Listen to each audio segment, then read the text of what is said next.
Hello friends, स्वागत है आप सबका हमारे चैनल में। आप सब कैसे हैं? उम्मीद करती हूँ अच्छे होंगे। मैं फिर से मिलवाने वाली हूँ यूपी के सीनियर लीडर जनाब अतहर जमाल लारी साहब से, जो समाजवादी के लीडर हैं। मैं आपसे ये पूछना चाहती हूँ, सर से मैं बात कर रही हूँ तो आप उनसे सुनिए, उनके ज़बानी।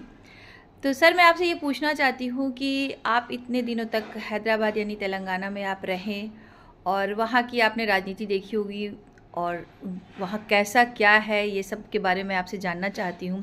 वहाँ आज जो इलेक्शन का चल रहा है सब कुछ, तो उसमें आप किसको देख रहे हैं कि ऊपर है और किसका आप पक्ष लेते हैं, मतलब समर्थन में हैं? तो सर आप बताइए कि आपके हिसाब से आज वहाँ पे किसकी राजनीति का जोर और पकड़ ज़्यादा है? आप अपनी राय दीजिए। ऐसा है कि मैं तेलंगाना ख़ास तौर से हैदराबाद में बहुत सालों तक रहा हूँ। महीने में 15 दिन मैं हैदराबाद रहता था और 15 दिन बनारस में रहता था, इसलिए कि मेरा वहाँ पे कारोबार था साड़ियों का और बराबर जाना होता रहा और लगातार वहाँ के राजनीति में भी मैं हिस्सा लेता रहा हूँ। अखबारों में बराबर हमारे बयानात भी छपते रहे हैं।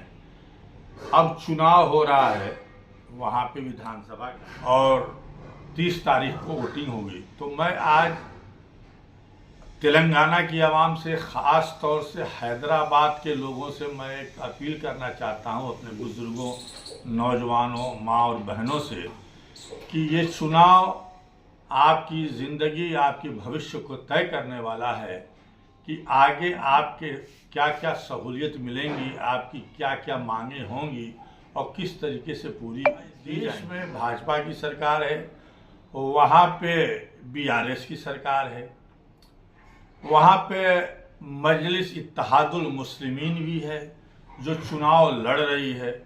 हैदराबाद में हमने देखा है अपने दौर में वहाँ पे कि वहाँ पे गाजी मिल्लत जनाब अलहाज अमानुल्लाह खान साहब एक बड़ी शख्सियत और जिन्होंने मुस्लिम मजलिस इत्तेहादुल मुस्लिमीन को बनाने में बहुत बड़ा रोल अदा किया और बहुत आगे तक वो ले गए। कारगुजार सदर भी उसके रहे। लेकिन जो असदुद्दीन अवैसी साहब की पार्टी है, जो MIM है, वो नहीं चाहती कि कोई मुस्लिम लीडरशिप हमारे अलावा कोई पन पे, और कभी भी वो किसी मुस्लिम को आगे बढ़ना देना नहीं चाहते। और उसी के नतीजे में अमानुल्लाह खान साहब को मुस्लिम मस्जिद से निकाल दिया गया। उन्होंने बाद में मुस्लिम बचाओ तहरीक बनाई और आज तो वो हमारे बीच में नहीं है, लेकिन उनके फर्जंद जनाब अमानुल्लाह खान साहब के फर्जंद, जिसको टाइगर दक्कन कहा जाता था, उनके फर्जंद जो है अमजदुल्लाह खान साहब हैं, वो याकूतपुरा से आज असेंबली का चुनाव। कुछ बात करना चाहता हूँ वहाँ के लोगों से कि वो एक शेर की औलाद हैं, उनके फर्जंद हैं अमानुल्लाह खान के, और उनको जो है हमेशा से ख़त्म करने के लिए असदुद्दीन अवैसी के लोगों ने कोशिश की कि किसी तरीके से वो आगे बढ़ ना पाए और उनके खिलाफ तमाम साजिशें रची गई, हर तरीके से उनको डिफीट और शिकस्त देने की। लेकिन हम तारीफ़ करते हैं जनाब अमजदुल्लाह खान साहब की कि हर मुद्दे पे वहाँ लड़ाई, चाहे मुसलमानों का मुद्दा रहा हो, चाहे गरीबों का मुद्दा रहा हो, शोषितों का मुद्दा रहा हो, गिरिजनों का मुद्दा रहा हो, हर मुद्दे पे वो लड़ाई लड़ते रहे। चाहे 5 नौजवानों का इनकाउंटर हुआ हो, चाहे 4 लोगों को गोली मार दी गई हो, चाहे जितनी भी मस्जिदें शहीद की गई हों, चाहे कोरोना काल में जो भी मदद करने की बात रही हो, चाहे यूनिवर्सिटी में एक भी कोई मुस्लिम नहीं है, वहाँ पे इतने विश्वविद्यालय हैं उसमें एक भी वाइस चांसलर मुस्लिम नहीं है, वहाँ पे वक्फ बोर्ड को जुडिशियल पावर देने की बात रही हो, या जितनी भी समस्याएं वहाँ पे रही हों हैदराबाद में, तेलंगाना में, उसको लड़ने का बखूबी काम जनाब अमजदुल्लाह खान ने किया है।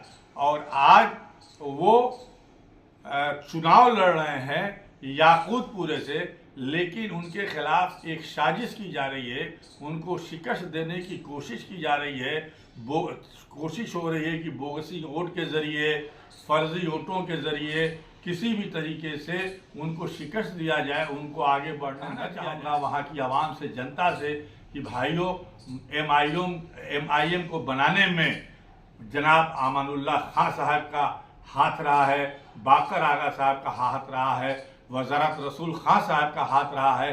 इन्हीं लोगों की देन है कि जो वहाँ पे यूनिवर्सिटी और मेडिकल कॉलेज दारुसलाम में जो बने हैं वो इन्हीं लोगों की देन है। ये इनकी बकौती नहीं है जनाब अवैसी साहब की, इन लोगों की लड़ाइयों का नतीजा है कि जब तेलुगु देशम से 100 विधायक टूट के जो है आए थे और N भास्कर रेड्डी की सरकार बनी थी और इनके वालिद जो है असदुद्दीन अवैसी साहब के जो स्पीकर बने थे, उसमें वज़ारत रसूलुल्लाह खां और अमानुल्लाह खां की देन थी। उन्होंने एक मुआहदा किया था, 5 मांगें रखी थी N भास्कर राव के सामने, और उसी की देन है कि आज जो यूनिवर्सिटी और मेडिकल कॉलेज और इंजीनियरिंग कॉलेज हैं। तो ये सब लड़ाई तो अमानुल्लाह खां साहब ने लड़ी। मरहूम आज हमारे बीच में नहीं है, आज उनके फर्जंद चुनाव लड़ रहे हैं। मैं याकूतपुरा के लोगों से ये गुजारिश करने आया हूँ, हमारे बनारस के बहुत से लोग हैदराबाद में रहते हैं, उत्तर प्रदेश के तमाम लोग हैदराबाद में रहते हैं, निज़ामाबाद में रहते हैं, पूरे तेलंगाना में रहते हैं। मैं उन तमाम लोगों से गुजारिश करूंगा कि आप उस शेरे दक्कन के फर्जंद जनाब अमजदुल्ला खां को याकूतपुरा में भारी से भारी वोट दे करके कामयाब बनाएं। आज हमेशा बुलंद करते रहें, लड़ाई लड़ते रहें। उनके खिलाफ साजिशें हो रही हैं, लेकिन आप उसके ऊपर ध्यान न दें। और उसी के साथ मैं एक और अभी अपील करना चाहता हूं कि गौसा महल से जो दुश्मन मुसलमानों का पैगंबर इस्लाम के खिलाफ जहर उगलने वाला जो लड़ रहा है, वो तमाम लोग मिल करके आप टी राजा सिंह को भी वहाँ से शिकस्त देने का काम करें, वो और भाजपा को वहाँ से निस्तो नाबूद करें। हम जानते हैं कि असदुद्दीन अवैसी साहब और उनकी पार्टी हमेशा सरकार के साथ रहती है, चाहे वो कांग्रेस की सरकार रही हो, चाहे तेलुगु देशम की सरकार रही हो, चाहे BRS की सरकार रही हो, वो सरकार के साथ रहते हैं। और खुदा न खास्ता कभी भाजपा की तो सरकार तेलंगाना में बन नहीं सकती, लेकिन खुदा न खास्ता अगर कभी भाजपा की सरकार तेलंगाना में बन जाएगी तो असदुद्दीन अवैसी साहब भाजपा की सरकार के साथ भी जा सकते हैं। वो तो कहते हैं, उनके लोग कहते हैं कि कार की स्टीयरिंग हमारे हाथ में है, उसके बावजूद भी एक भी काम हैदराबाद में अक़लियतों के लिए कुछ नहीं हुआ, कुछ काम नहीं हुआ। और तमाम बातें हैं जिसको कहने में बहुत, लेकिन मेरे दोस्तों एक बार हाथ जोड़ के गुजारिश करता हूं, अल्लाह के वास्ते अमजदुल्ला खां साहब को कामयाब बनाओ, सेकुलर ताकतों को कामयाब बनाओ और उनको ज्यादा से ज्यादा अक्सरियत से कामयाब। मैं याकूतपुरे के लोगों से कहना चाहूँगा कि तू इनकलाब की आमद का इंतज़ार न कर, जो हो सके तो अभी इनकलाब पैदा कर। और उसी के साथ जनाब अमजदुल्ला खां साहब के लिए शेर है, मैं उनकी तरफ से बोल रहा हूँ, ये वो बोल रहे हैं, समझिए आप, रगों में जो भी लहू है तेरी अमानत है, रगों में जो भी लहू है तेरी अमानत है, जहाँ जहाँ हो ज़रूरत वसूल कर लेना। हम इसी के साथ कहना चाहेंगे, अभी तो ये खामोशी है, अभी तो ये खामोशी है, फिर शोर आएगा। असदुद्दीन अवैसी, ये वक्त तुम्हारा है, जनाब अमजदुल्ला खां साहब का दौर आएगा, दौर आएगा। तो आपने सुना, बहुत अच्छी बातें इन्होंने कही और बहुत माशाल्लाह से शेर भी बहुत अच्छा सही रखा। और आप सबके अगर समझ में आ रहा होगा कि इनकी बातें अच्छी थी, सच्ची थी और ये बातें पब्लिक तक जानी चाहिए, तो प्लीज़ बहुत ज़्यादा शेयर कीजिएगा, कमेंट कीजिएगा एंड लाइक कीजिएगा, सब्सक्राइब कीजिएगा चैनल को। ये चैनल आम आवाम की जनता का आवाज़ है और इंशाल्लाह ऐसे ही वीडियोज़ आपके सामने आते रहेंगे। तो फिर मिलेंगे नेक्स्ट वीडियो के साथ। अल्लाह हाफिज़।